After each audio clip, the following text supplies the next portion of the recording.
Hey guys, welcome back to my channel. तो अभी मैं कहीं ट्रैवल कर रही हूँ। ट्रैवल कहाँ कर रही हूँ ये मैं अभी आपको बताती हूँ। तो मैं अभी स्लीपर बस से जा रही हूँ रामगढ़। और रामगढ़ क्यों जा रही हूँ आप गेस करो।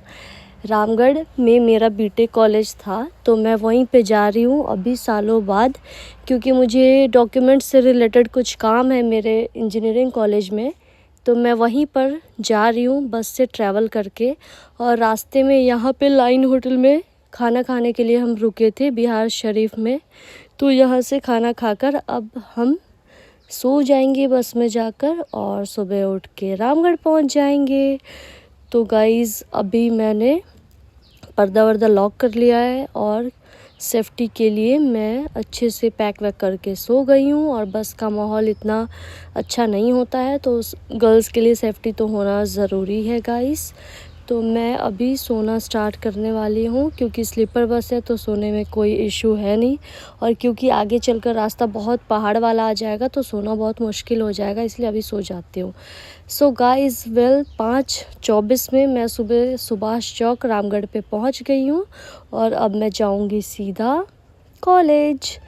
तो ये वही जगह है जहाँ पे मैंने 4 साल पढ़ाई की है, और यहाँ पर हमारा कॉलेज है। तो सुबह का मॉर्निंग टाइम कितना ही खूबसूरत दिख रहा है रामगढ़, कितना ही अच्छा बढ़िया वाइब है रास्ते का। आप देख सकते हो कितना सुंदर, कितना प्यारा सा लग रहा है। और इधर क्या बारिश बहुत ज़्यादा होती है, इसकी वजह से इधर का मौसम काफ़ी अच्छा होता है।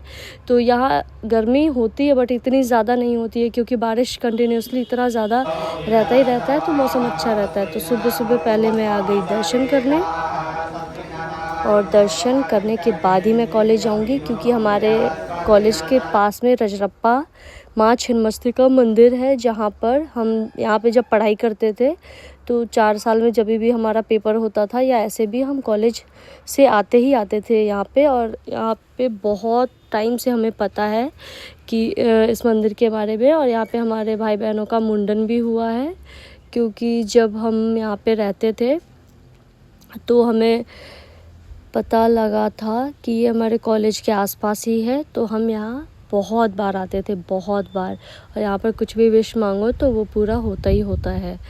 तो यहाँ से अब हम निकल गए हैं कॉलेज की तरफ अब हम जाएंगे। और ये लोकेशन रजरप्पा से लेकर रामगढ़ इंजीनियरिंग कॉलेज के बीच का है। तो आप व्यू देख सकते हो कितना ज़्यादा प्यारा है।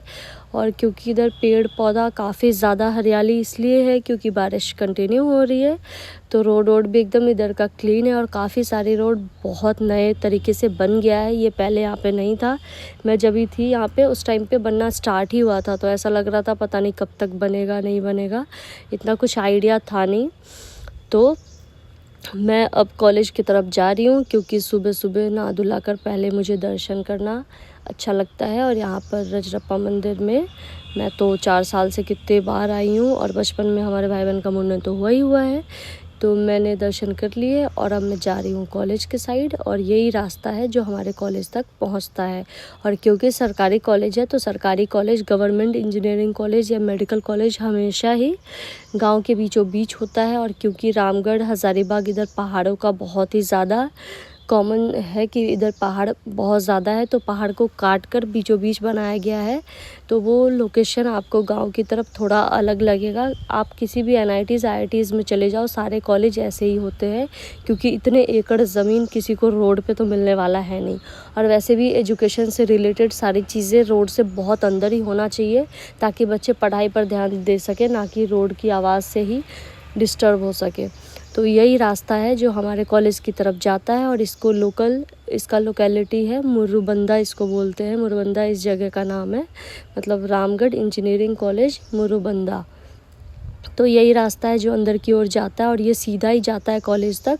तो आपको कोई लेफ़्ट राइट करने की इशू नहीं है, क्योंकि यही एक सिंगल रोड है जो कॉलेज तक जाता है। और एक गेट नंबर 2 का भी रोड है जो अभी तक शायद बना नहीं है, वो बस पास हुआ पड़ा है लेकिन बना नहीं है।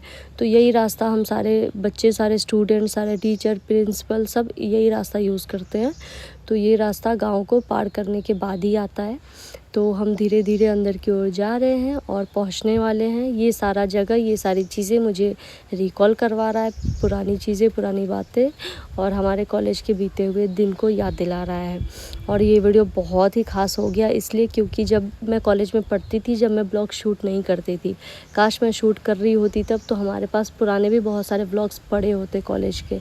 हालांकि इवेंट वगैरह, कल्चरल फेस्ट, टेक्निकल फेस्ट के बहुत सारे वीडियो और फ़ोटो हैं लैपटॉप में, बट वो ब्लॉग के तरीके का नहीं है। अगर वैसा होता तो मैं शेयर कर देती यूट्यूब चैनल पे। तो अब मैं अंदर की ओर जा रही हूँ। अब ज़्यादा दूर बिल्कुल भी बचा नहीं है, मुझे लगता है 2 से 5 मिनट का रास्ता ही बचा है। और ये जो सारे स्टूडेंट आपको दिख रहे हैं, ये कॉलेज के स्टूडेंट हैं और ये इस टाइम पर सिंपल ही रहते हैं, जो आपको ऐसा लग रहा होगा कि कितना ही सिंपल है। तो पढ़ाई के टाइम स्टूडेंट सिंपल ही होते हैं, ज़्यादा जो वैसा नहीं होता है। आफ्टर कॉलेज दिखता है उनका नया रूप। तो बस हम कॉलेज पहुंचने ही वाले हैं। यहाँ से यूँ लगा लो 100 मीटर भी नहीं बाकी है, थोड़ा सा ही बाकी है। तो अब बस पहुंचने वाले ही हैं। राइट साइड में एक मंदिर है जो बहुत ही ख़ास है और लेफ़्ट साइड में एक छोटा सा तालाब है जहाँ पे गांव के पास के जीव जंतु को नहलाया जाता है और आप भी नहा सकते हो, कोई इशू नहीं है। पानी बहुत ही शुद्ध है तो नहाना कोई मुश्किल है नहीं। और कॉलेज हमारा दिखना स्टार्ट हो गया है। स्टार्टिंग में तो पानी टंकी दिख रहा है गाइस, और पानी टंकी पंचायत वेब सीरीज़ में आपने बाद में देखा होगा, वो ट्रेंड बाद में आया है। हालांकि हमारे कॉलेज में तो स्टार्टिंग से है और तब हम नहीं जानते थे कि पानी टंकी का महत्व इतना ज़्यादा है कि ऊपर जाकर चाय पियो, ये सारी चीज़ें। तो हम ऐसा कुछ एक्सप्लोर तब कर नहीं पाए। और क्योंकि मुझे चाय तो पीना भी पसंद नहीं है तो मैं कभी गई नहीं ऊपर। हालांकि जा सकते थे बच्चे, ऐसा कुछ रेस्ट्रिक्शन नहीं था, तो जिसको जाना होता था वो जाते थे, एक्सप्लोर करते थे सारी चीज़ें। तो ये तालाब देख लो जो पास में, जैसा कि मैंने बोला, यहाँ पे जीव जंतु को नहलाया जाता है और अच्छे से गाय को, भैंस को, बैल को अच्छे से नहलाया जाता है, नंदी बाबा को नहलाया जाता है। और अब हम बस कॉलेज के एकदम पास ही पहुँच गए। अब आपको मेन गेट दिखने वाला है और बाहर से लेफ़्ट में स्टेशनरी है और राइट में जूनियर गर्ल्स हॉस्टल है, सामने में ऑफिस है और एंटर करने के साथ ही लेफ़्ट में ही आपको कैंटीन भी मिल जाएगा। तो अभी जैसे ही अंदर एंटर करती हूँ मैं आपको पूरा कॉलेज दिखाने वाली हूँ, क्योंकि मैं सालों बाद आई हूँ तो पूरा मुझे घूमना तो है ही है और दूसरा व्लॉग के माध्यम से मुझे पूरा शूट व्लॉग के लिए तो करना ही करना है। तो हालांकि अंदर में तो इन्होंने बहुत ही ज़्यादा अच्छा बढ़िया पेंट वेंट कर दिया है, ये हमारे टाइम में नहीं था। हमारे टाइम में इतना ज़्यादा खूबसूरत नहीं था, लेकिन उसमें मज़ा ही अलग था। अभी खूबसूरत तो बहुत है लेकिन मैं तो नहीं हूँ ना वहाँ पे तो ऐसा कुछ नहीं है, नए बच्चे आ गए हैं और सारे अच्छे से पढ़ाई कर रहे हैं तो कोई मुश्किल है नहीं। कॉलेज के बाहर ये बोर्ड है जो अगर कॉलेज वाले चाहे तो इसको भी पेंट करा देंगे तो और भी ज़्यादा खूबसूरत लगेगा, हालांकि खूबसूरत तो है ही है। तो अब मैं अंदर एंटर करने ही वाली हूँ और एंटर करने के बाद आप देख लो ये खूबसूरत नज़ारा। और जैसा कि मैंने बोला लेफ़्ट में कैंटीन है, तो लेफ़्ट में जस्ट पहला जो लेफ़्ट है उसमें कैंटीन है। और क्योंकि यहाँ पे थोड़ा सा होल्ड हो गया था क्योंकि यहाँ पे एंट्री करानी पड़ती है तो वही एंट्री करा रहे हैं और पुराने गार्ड्स चेंज हो गए जो मुझे पहचान भी नहीं पा रहे नए वाले गार्ड्स। और अंदर जाकर देखते हैं कौन कौन मुझे पहचानता है। तो मैं यहाँ पे होल्ड कर रही हूँ क्योंकि यहाँ पे एंट्री हो रहा है तो उसमें थोड़ा सा वक्त लग रहा है, जब तक मैंने फ़ोटो वीडियो शूट कर लिया। और कॉलेज काफ़ी खूबसूरत लग रहा है क्योंकि बहुत सारा फ्लावर, बहुत सारे नए पेड़ पौधे लग गए हैं जिसकी वजह से खूबसूरती में और भी 4 चांद लग गया है। तो हमारा कॉलेज काफ़ी खूबसूरत दिख रहा है। 2-4 स्टूडेंट आपको दिख गए होंगे क्योंकि ये जूनियर है इसीलिए इन्होंने कुर्ती डाला है और कुर्ती पहनना पड़ता है जब आप जूनियर होते हो। तो यहाँ पे स्टेशनरी में भीड़ लगी हुई है और जो दीपक भैया का शॉप है ये हमारे टाइम पे भी दीपक भैया का ही शॉप था। तो अंदर जैसे ही मैं एंटर हुई सबसे पहले इन्होंने मुझे पहचाना और इन्होंने मुझसे बातें की, खुश हुए कि कितने सालों बाद हम मिल रहे हैं। और ये हमारा एकेडमिक बिल्डिंग जो गेट नंबर 2 पे आता है और इसके अंदर ही हमारा क्लास होता था, हमारा एचओडी रूम होता था, हमारा ऑफिस होता था, सारी चीज़ें इधर ही होती थी। हालांकि जहाँ पे फ़ी वो जमा करते हैं उसका बिल्डिंग अलग है, उसके ऊपर लाइब्रेरी है। तो इधर ही लेफ़्ट में राइट में बैच 2 हमारा हुआ करता था जब मैं फर्स्ट ईयर में थी। और आगे जाकर इधर लेफ़्ट में जो भी जितने भी सारे आपको रूम्स दिख रहे हैं उसमें लैब्स होते थे, electrical lab, chemistry lab, physics lab, mechanics lab, वो सारे लैब होते थे इधर। और इधर हम बैडमिंटन खेलते थे, फुटबॉल खेलते थे, हॉकी खेलते थे, सारी चीज़ें ग्राउंड बना हुआ था। यहाँ पे बैडमिंटन तो सबसे ज़्यादा खेलते थे और बास्केटबॉल सबसे ज़्यादा खेलते थे। यहाँ पे प्रॉपर बनाया गया है जो आप देख पा रहे हो। कई बार बैट बॉल भी खेलते थे, हालांकि बैट बॉल मैं नहीं खेलती थी, मैं सिर्फ बैडमिंटन ही खेलती थी। तो यहाँ पे वर्कशॉप आपने सारी चीज़ें देख ली और अब मैं जा रही हूँ मेरे HOD ऑफिस में, जहाँ पे हमारे HOD बैठते हैं। तो यहाँ पे देख लो हमारे बैच का फ़ोटो वगैरह लगा हुआ है। हमारे HOD के साथ जो हमारा फ़ोटो था वो लगा हुआ है यहाँ पे। और जो इंजीनियर्स डे पे हमारे जब मैं आफ्टर मिस बिहार बनने के बाद आई थी कॉलेज, वो पोस्टर आज भी वैसे ही वहाँ पर लगा हुआ है। तो अच्छा लगा मुझे सारी चीज़ें देखकर, सारी चीज़ें एक्सप्लोर कर कर, अपने पुराने कॉलेज से मिलकर, पुराने जगह पे जाकर। और ये वही कर्म भूमि है, ये वही सरस्वती विद्या देवी मंदिर है जहाँ पर मुझे आफ्टर बीटेक या यूँ कहो 4th ईयर में ही 2 रास्ते मिले थे। पहला रास्ता था जहाँ पे हमारा प्लेसमेंट हुआ था दिल्ली के लिए, और दूसरा रास्ता था जिसमें मैं मॉडलिंग कर सकती थी। दोनों ही का, एक का इंटरव्यू और दूसरे का ऑडिशन, दोनों ही में मैं सेलेक्ट हो गई थी। तो मेरे ऊपर था कि मैं दोनों रास्ते में से कौन सा रास्ता चूज़ करती हूँ। हालांकि हमारा जॉइनिंग पहले था तो पहले मैंने जॉइनिंग ही किया था, और आफ्टर जॉइनिंग मुझे रियलाइज़ हुआ कि मैं 9 to 6 के लिए नहीं बनी हूँ। तो इसीलिए मैंने मॉडलिंग वाला रास्ता अपनाया, और मॉडलिंग पेजेंट कंप्लीट करने के बाद, आफ्टर विनर बनने के बाद, मैं चली गई मुंबई। और आप मानोगे नहीं, जब भी मैं यहाँ पर रहती थी, जब भी कल्चरल फेस्ट, टेक्निकल फेस्ट होता था, मैं तब से ही कहीं ना कहीं कनेक्ट कर पाती थी कि मैं आगे चलकर हीरोइन ही बनने वाली हूँ। और ये है टेकफेस्टा ग्राउंड, यहीं पे सारे फंक्शन होते थे। और लेफ़्ट में जाकर ये लेफ़्ट रास्ता लास्ट जहाँ पे होता है, सीधे सीधे प्रिंसिपल का घर है, और राइट में सारे टीचर्स HOD का घर है, और लेफ़्ट में हमारा गर्ल्स हॉस्टल है। और यहाँ पे झंडा तोलन होता था जो 15 अगस्त और 26 जनवरी को होता था। हालांकि मैं यहाँ पे टिकटॉक्स और रील बहुत सारा बनाया करती थी, तब टिकटॉक बहुत चलता था, तो मैं टिकटॉक बनाती थी। अराउंड 55K मेरे उस पर सब्सक्राइबर थे, और अराउंड 7.8 मिलियन एक हमारा वीडियो पे गया हुआ था। हालांकि वो तब वायरल नहीं हुआ था, वो बाद में आफ्टर मुंबई ही वायरल हुआ था। और 2 वीडियो जो था 1 मिलियन 1.2 मिलियन वो कॉलेज में ही हो गया था। तो मेहनत हमारा यहीं से स्टार्ट हो गया था। ये सारा जो लोकेशन है वो हमारे टिकटॉक प्रोफाइल पे है। हालांकि टिकटॉक इंडिया में तो अभी चल नहीं रहा, तो मैं आपको शो नहीं कर सकती। और ये राइट में ये जो सीधा सीधा आप देख रहे हो प्रिंसिपल क्वार्टर है, और यहाँ लेफ़्ट में जो विंडो ये ग्रिल बना हुआ है, इसके उधर गर्ल्स हॉस्टल है। तो मैं अभी इधर जाने वाली हूँ, पुरानी यादें ताज़ा करने वाली हूँ, और मैं देखने वाली हूँ कि हमारा अंदर से गर्ल्स हॉस्टल कैसा दिख रहा है। तो ये जो आप लेफ़्ट में देख रहे हो बिल्डिंग, यही हमारा एकेडमिक बिल्डिंग है। जो इधर से भी रास्ता है, आगे गेट नंबर 2 से जहाँ से मैंने दिखाया वहाँ से भी रास्ता है। हालांकि गर्ल्स को प्रॉब्लम ना हो तो ये यहीं से अंदर चले जाते हैं, इसके लिए इधर से भी कनेक्ट किया गया है, गर्ल्स को घूम कर ना जाना पड़े इसके लिए। तो गर्ल्स की सारे सुविधाओं का ध्यान रखा जाता है। इंजीनियरिंग, मेडिकल कॉलेज में, सारे कॉलेज में ध्यान रखा ही जाता है। और ख़ासकर हॉस्टल वहीं पर बनाया जाता है जहाँ पे राइट में प्रिंसिपल है, लेफ़्ट में HOD क्वार्टर है, और सामने सामने एकेडमिक बिल्डिंग है। तो ये हमारा कॉलेज का खूबसूरत पॉइंट है जो आप देख पा रहे हो। बहुत ही बढ़िया लोकेशन बन गया है, बहुत ही सुंदर बन गया है। और वो जो सीधे सीधे में क्वार्टर दिख रहा है वो जूनियर गर्ल्स हॉस्टल है, जो बाद में आते हैं फर्स्ट ईयर सेकेंड ईयर के लिए, तो उनका अगर इसमें सीट फुल होता है तो उसमें भेजा जाता है। हालांकि उसका भी डिज़ाइन बहुत बढ़िया तरीके से बनाया गया है।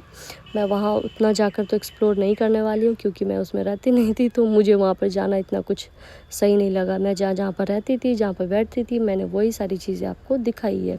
और एक एक चीज़ मैं घूमने लग जाऊँ, इतने 1300 एकड़ में फैला है, पता नहीं कितने एकड़ में फैला है, मुझे इतना आइडिया नहीं है। तो मैं अगर पूरा घूमने लग जाऊंगी तो काफ़ी टाइम लग जाएगा, इसीलिए मैं पूरा तो एक्सप्लोर नहीं कर रही हूँ, मोटा मोटी आपको दिखा रही हूँ बाहर से। और ये एकेडमिक बिल्डिंग का गेट नंबर 3 है, और आगे जो लेफ़्ट में देख रहे हो वो ऑफिस है, जहाँ पे हमारे प्रिंसिपल का ऑफिस है। हमारे क्लर्क बैठते हैं, जो भी सारे डॉक्यूमेंट आपको चाहिए होते हैं वो वहीं से आपको मिलते हैं।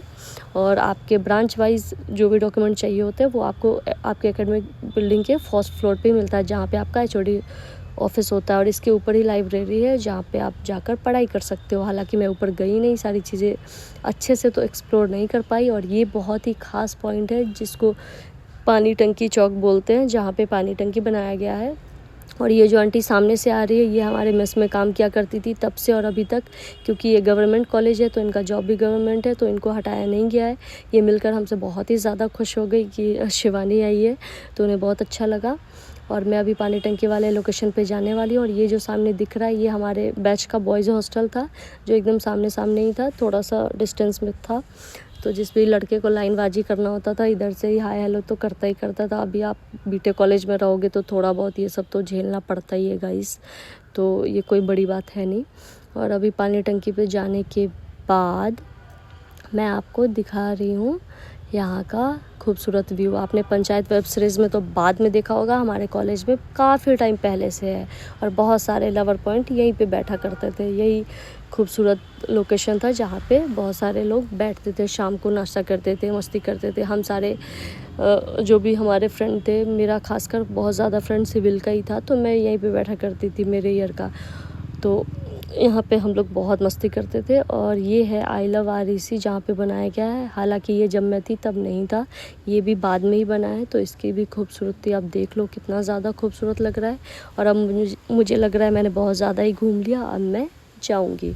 सो गाइज़ अब मैं वहाँ से निकल गई हूँ और वेदर देख लो कितना खूबसूरत है, बारिश होना स्टार्ट हो गई है तो और भी ज़्यादा बढ़िया लग रहा है लोकेशन। और धीमे धीमे गाना सुनते सुनते मैं जा रही हूँ, मुझे बहुत अच्छा लग रहा है। बहुत ही खूबसूरत वाइब है कि सालों बाद मैं मेरे बीटेक कॉलेज गई, मैं मेरे इंजीनियरिंग कॉलेज गई। ये वही जगह था जहाँ पे मैं मेरे कॉन्फिडेंट लेवल को बहुत ही बिल्डअप किया गया, जहाँ पे मुझे कई बार नीचा भी दिखाया गया, उसकी वजह से मैं और भी ज़्यादा ऊपर उठ गई। तो कभी भी आपकी कोई बुराई करे तो उसमें आप अपनी बुराई छुपा हुआ जो रहता है उसको आप ढूंढ लो, और वो आपके ऊपर है कि आप कैसे ढूंढोगे। तो बीटेक कोर्स ही एक ऐसा कोर्स है जिसमें आप उसके बाद आप कुछ भी बन सकते हो, कुछ भी कर सकते हो, आपको इतनी ज़्यादा हिम्मत मिल जाती है। तो ये वही धरती है जहाँ से मुझे सफलता मिली है, जहाँ से मैंने सफलता का फर्स्ट फेज़ पार किया है, फर्स्ट स्टेप लिया है, जहाँ से मुझे एक स्ट्रॉन्ग वाइब आई, एक स्ट्रॉन्ग फीलिंग आई कि मैं मेरे फैमिली से अपने करियर, अपने एम्बिशन, अपने सपने के बारे में बात कर सकती हूँ। और उस दोनों जो रास्ता मुझे मिला उस दोनों को मैंने खुशी खुशी अपनाया, खुशी खुशी उस रास्ते पे चली। और कभी भी आप दो नाव पे बैठ के दो नाव पे सवार नहीं कर सकते, तो जब भी आपके दोनों हाथ में लड्डू हो तो आप दोनों ही जल्दबाजी में मत खा लेना, क्योंकि आपका पेट ख़राब भी हो सकता है। इसीलिए हमेशा एक ही लड्डू खाना, ताकि एक रास्ते पे आप बहुत ऊंचाइयों तक जा सकते हो। तो मैं इस धरती की हमेशा हमेशा हमेशा ऋणी रहूँगी, जहाँ से मुझे दो रास्ता मिला, जहाँ से मुझे अपने सपनों को उड़ान भरने का मौका मिला। यहाँ के सारे HOD, सारे टीचर, सारे स्टूडेंट, सब ने काफ़ी सपोर्ट किया मुझे। तो मैं सबको धन्यवाद बोलती हूँ इस वीडियो के माध्यम से। और माँ छिन्नमस्तिका मंदिर में मैंने जो भी मांगा है वो मुझे मिला है। और माँ छिन्नमस्तिका ने मुझे बहुत बहुत बहुत दिया ही दिया है। तो मैं हमेशा उनकी भी ऋणी रहूँगी। और जब भी मैं मेरा हालांकि नानी घर भी है बोकारो में, तो मैं जब भी आऊँगी मैं उनसे मिलने ज़रूर आऊँगी। और जैसा कि मैं अभी कॉलेज आई तो सबसे पहले मैं उनसे मिलने गई। तो ये सारी चीज़ें, ये बॉन्ड, ये कनेक्शन, हमारा डिवाइन कनेक्शन जो है वो हमेशा बना ही रहेगा। तो मैं धन्यवाद करती हूँ हमारे रामगढ़ ज़िला का, रामगढ़ इंजीनियरिंग कॉलेज का, वहाँ पे पढ़ाने वाले टीचर का, पढ़ने वाले स्टूडेंट का, और हमारे रामगढ़ के धरती माता का, जिन्होंने मुझे बहुत बहुत बहुत प्यार दिया, बहुत स्नेह दिया, बहुत ही सही डायरेक्शन में मुझे रास्ता दिखाया, मुझे खुद से मिलवाया, मुझे शिवानी से शिवानी रॉय बनाया और मेरे जर्नी को और भी खूबसूरत बनाया। तो मैं बहुत बहुत बहुत आभारी हूँ, बहुत ही खुशनसीब हूँ कि मुझे इस कॉलेज में पढ़ने का मौका मिला। हालांकि जब मैं काउंसलिंग टाइम पर गई थी तो मैं थोड़ी डिस्टर्ब थी। और अब रास्ते में मैंने खाना स्टार्ट कर दिया, क्योंकि पूजा भी हो गया था, दर्शन भी हो गया था, कॉलेज का भी काम हो गया था। और अब मैं आ गई हूँ बोकारो, मेरे नानी घर। यहाँ पर मैं जेनी के साथ खेल रही हूँ। ये हमारी जेनी है जो मेरे भाई बाबू ने भुवनेश्वर से लेकर वो आए थे, और मैं इसके साथ फ़ोटो वीडियो शूट कर रही हूँ। और जो मेरी बहन है सिम्मी, पूजा दीदी, उनसे मैं आफ्टर 5 ईयर मिली हूँ। तो आप चेहरे पे खुशी देख सकते हो, क्योंकि मैं काफ़ी टाइम बाद कॉलेज से आई हूँ, मुंबई से आई हूँ, और काफ़ी टाइम बाद मैं बोकारो गई थी। तो मेरे चेहरे पे आप खुशी देख सकते हो कि कितनी ज़्यादा खुशी है। आप जब भी अपने कज़न, सिस्टर, ब्रदर से मिलते हो, एक अलग ही कनेक्शन होता है। और जो बुआ की लड़की और मौसी की लड़की और मामा की लड़की का कनेक्शन होता है वो बहुत ही डिफरेंट होता है, बहुत ही पॉजिटिव वाइब वाला होता है, बहुत ही हंसाने वाला रिश्ता होता है, जिसमें आप हंसते ही रहते हो। तो अच्छा वाइब था, अच्छी खुशी थी, सारी चीज़ें पॉजिटिव थी। और उसके बाद मुझे अच्छा लग रहा था और अब कुछ ही देर में गुड बाय कहने का टाइम आ रहा था, क्योंकि हमारा शेड्यूल काफ़ी टाइट ही है। मैं सुबह आई थी और ये सारी चीज़ें रामगढ़ एक्सप्लोर कॉलेज, रजरप्पा मंदिर और उसके बाद बोकारो, और अब मैं थोड़ी देर में यहाँ से निकलने वाली हूँ। हमारा 10 बजे का ट्रेन है जो टाटा जयनगर एक्सप्रेस है, जो हमें समस्तीपुर मेरे घर पहुँचा देगी सुबह सुबह 8:20 में। तो इसीलिए हम लोग फ़ोटोशूट भी कर रहे थे, साथ में वो दोनों मुझे जल्दी जल्दी खाना भी खिला रहे थे, क्योंकि टाइम बिल्कुल नहीं था। मैं जो रामगढ़ में खाना खा कर आई थी वही खाई हुई थी अभी तक। तो वो लोग चाह रहे थे कि जल्दी जल्दी खाना खा ले और यहाँ से निकलने का टाइम हो रहा है। तो क्योंकि ये मेरे नानी घर से काफ़ी पास था कॉलेज, तो काउंसलिंग टाइम में मुझे BRT सिंदरी भी मिल रहा था और चाईबासा भी मिल रहा था। तो पापा को, क्योंकि ये था कि काफ़ी टाइम से मैं राजस्थान में रहती थी पहले 11-12 के टाइम में, तो पापा ने ज़बरदस्ती मुझे बोला रामगढ़ ही लो, क्योंकि वो अपने नानी घर से पास है तो आना जाना सही रहेगा। तो मैंने पापा को बोला ठीक है, आप जैसा बोलोगे मैं वही करूँगी, और मैंने रामगढ़ ले लिया। और तभी जब मैं उस गांव में गई थी तो मुझे काफ़ी अजीब ही लग रहा था कि कैसे यहाँ पे मैं सर्वाइव करूँगी, क्योंकि आप खुद ही सोचो, राजस्थान से आने के बाद आप सीधा ही रामगढ़ मुरुबंदा में जा रहे हो, तो थोड़ा सा अलग वाइब होता है। लेकिन मैं उसको टैकल करके मैं उससे आगे बढ़ी जा रही थी। और ये है समस्तीपुर स्टेशन, जहाँ पे मैं उतर गई हूँ सुबह सुबह 8:20 में। और यहाँ से उतर कर मैं सीधा रिक्शा लेकर अपने घर जाने वाली हूँ, क्योंकि कॉलेज से आने के बाद ये सुबह का टाइम था, 12 घंटे का सफ़र होता है जब भी आप बोकारो से आओगे। तो रात के 10:20 में मैं बैठी थी और वहाँ से मैं आ रही थी। तो 8:20 में उतरने के बाद, और यहाँ पे काफ़ी सारे टोटो लगा हुआ था, लेकिन उसके पास बहुत सारे कस्टमर जा रहे थे और रिक्शा वाले के पास एक भी कस्टमर नहीं जा रहा था। तो मैंने रिक्शा ही लिया, क्योंकि रिक्शा काफ़ी यूनिक है। और ये बचपन में मैंने बहुत मैं इस पे ट्रैवल करती थी, और हम स्कूल भी जाते थे, दोनों बहन रिक्शा से ही जाते थे, तो ये ऐसा ही होता था। तो ये काफ़ी टाइम बाद मुझे ट्रैवल करने का इस पे मौका मिला। और टोटो पे तो बहुत सारे कस्टमर जा रहे थे, रिक्शा वाले चुपचाप शांत बैठे हुए थे, तो मुझे अच्छा नहीं लग रहा था, इसलिए मैंने रिक्शा लिया। और रिक्शा लेकर मैं जा रही हूँ अब घर। और एक ही दिन में मैंने इतना सारा चीज़ एक्सप्लोर कर लिया। रामगढ़ भी चली गई, माँ छिन्नमस्तिका मंदिर के दर्शन भी हो गए, और नानी घर भी चली गई, मामी से भी मिल लिया, बहनों से भी मिल लिया, और बहन के नानी घर भी चली गई, मतलब मामी के मायके भी चली गई उतनी ही देर में। तो सारा बोकारो का भी काम हो गया, रामगढ़ का भी काम हो गया, फ्रेंड से भी मिलना हो गया और बहनों से भी मिलना हो गया। और अब समस्तीपुर भी पहुंच गई। और यहाँ के लेफ्ट में आप मिथिला पेंटिंग देख सकते हो, जो काफ़ी खूबसूरत है, जो मिथिला का निशानी है। और ये आपको बिहार के हर कोने कोने में मिलेगा ही मिलेगा। और यहाँ पे थानेश्वर मंदिर है, जो समस्तीपुर में काफ़ी फेमस है। तो गाइज़, बहुत ही ज़्यादा ट्रैवल हो गया, बहुत ही सब कुछ हो गया। Bye bye.